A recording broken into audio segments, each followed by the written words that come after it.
भिडियोमा। आज हामी यस भिडियोमा जन्म प्रमाणित गरी पाऊ भन्ने निवेदन कसरी लेखिन्छ भन्ने कुरा थाहा पाउँछौं।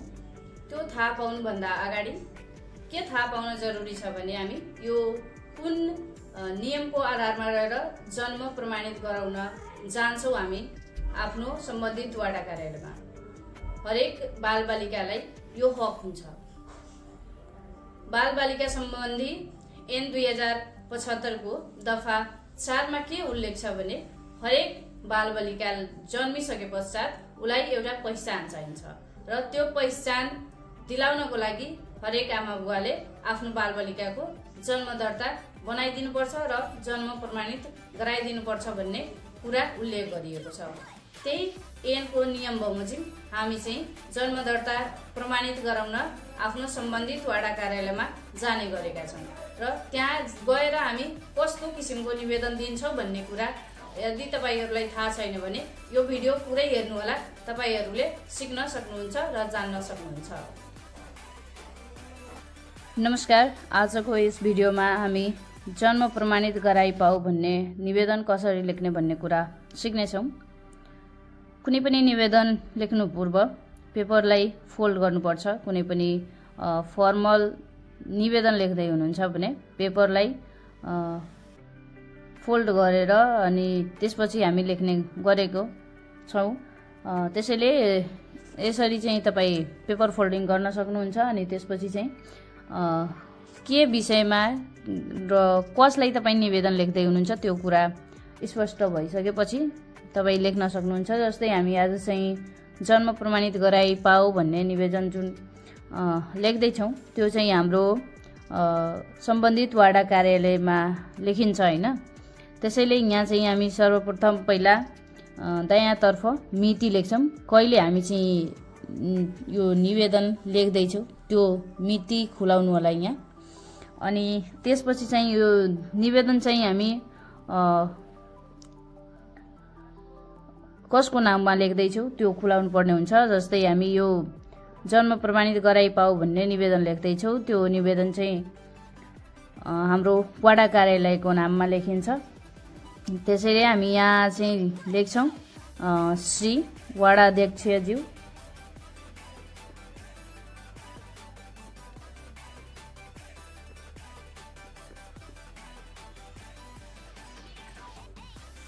अब हाम्रो चाहिँ कुन नगरपालिका हो त्यो नगरपालिका लेख्नु होला।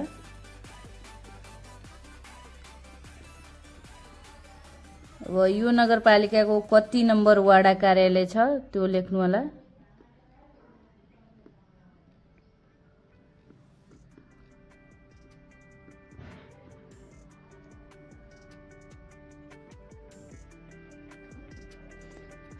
अब त्यसपछि यो चाहिँ अब यहाँ चाहिँ प्रदेश लेख्न सक्नुहुन्छ। त्यसपछि हामी तल आउँछौं विषय। हाम्रो विषय कुन छ, हामी के कुन विषयमा निवेदन लेख्दै छौं त्यो यहाँ लेख्नुहुन्छ। जस्तै हामी जन्म प्रमाणित गराइ पाऊ भन्ने निवेदन लेख्दै छौं भने यहाँ विषयमा हुन्छ जन्म प्रमाणित गराइ पाऊ। यति भइसकेपछि अब हामी चाहिँ यहाँ तल दायाँपट्टि विषयको ठीक तल दायाँपट्टि हामी लेख्छौं महोदय। अनि त्यसपश्चात हामी यो महोदयकै ठीक तल चाहिँ हामी अब आफ्नो निवेदनको मूल जुन हुन्छ त्यो स्टार्ट गर्छौं। यहाँ हामी लेख्छौं उपरोक्त सम्बन्धमा अब जुन नगरपालिकाको वडा कार्यालय छ, जुन नगरपालिकामा तपाई बस्दै हुनुहुन्छ त्यो नगरपालिका यहाँ यसरी लेख्नु होला। यस अब जुन नगरपालिका छ त्यो नगरपालिका जस्तै रौतहट जिल्लाको गणोरा नगरपालिका छ, गौर नगरपालिका छ वा मोरङ जिल्लाको विराटनगर महानगरपालिका छ जुन छ त्यो यहाँ लेख्नु होला। अनि त्यसपछि अब जुन नपा छ त्यो नपा गपा वा महानगरपालिका वा उपमहानगरपालिका जुन छ त्यो लेख्नु होला। अनि त्यसपछि वाडा नम्बर कति छ त्यो वडा नम्बर यहाँ लेख्नु होला। अनि त्यसपछि बस्ने, अब यहाँ चाहिँ हजुरबुवाको नाम लेख्नुपर्छ, को नाति, अब फलानो, जस्तै रामको नाति हुनसक्छ होइन, नाति पनि हुनसक्छ, नातिनी नि हुनसक्छ। अब त्यसपछि यहाँ अब चाहिँ बुवाको नाम लेख्नुपर्ने हुन्छ। यहाँ जस्तै श्यामको छोरा नि हुनसक्छ होइन, छोरा, छोरा छ भने छोरा, छोरी छ भने छोरी।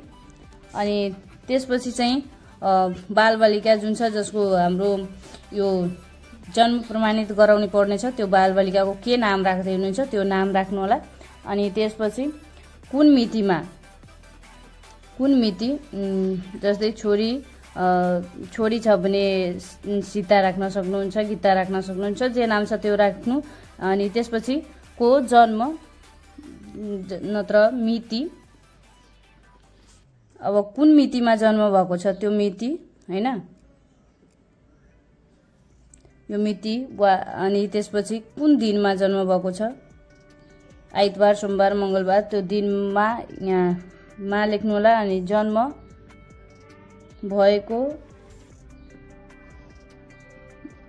भएकोले सोही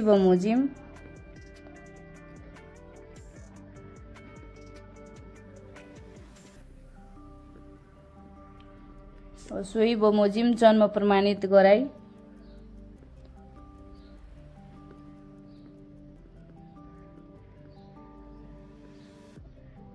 जन्म प्रमाणित गराई पाऊ भने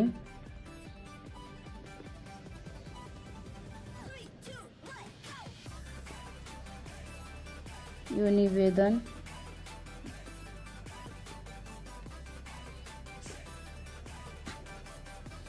पेश गरेकी वा गरेको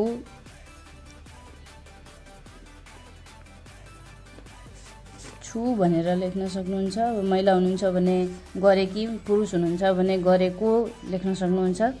अनि त्यसपछि चाहिँ हामी यहाँ तल नियमानुसार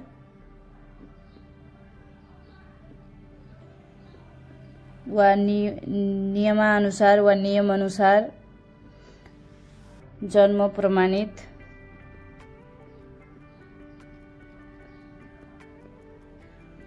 गराई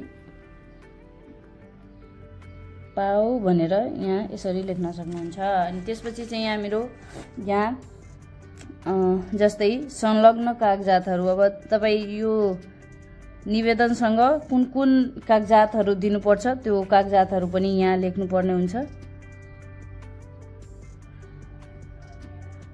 जस्तै यहाँ जुन बालबालिकाको जन्म प्रमाणित गराउनु पर्नेछ, बालबालिकाको बुवा र आमाको नागरिकताको प्रमाणपत्रको प्रतिलिपि एक प्रति दिनुपर्ने हुन्छ।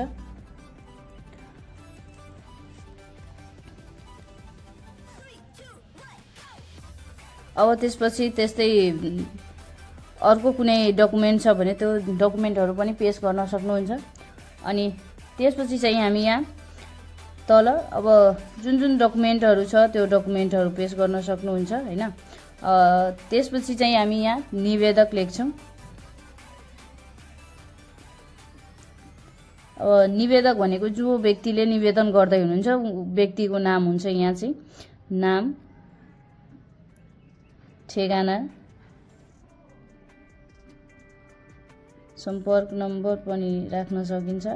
अनि त्यसपछि चाहिँ सही, अब हस्ताक्षर गर्नुपर्ने हुन्छ। पढे लेखेको हुनुहुन्छ भने कलमले गर्दा नि हुन्छ, नत्र भए लेप्चो लगाउनु पर्ने हुन्छ। अब जुन व्यक्तिले यहाँ निवेदन गर्दै हुन्छ व्यक्तिको नाम भइसक्यो, ठेगाना भइसक्यो। अब आफ्नो सम्पर्क नम्बर छ भने सम्पर्क नम्बर नि राख्दा हुन्छ, कुनै सूचना दिनु पर्यो भने। अब अर्को सिग्नेचर गरेर यो निवेदन बुझाउन सकिन्छ।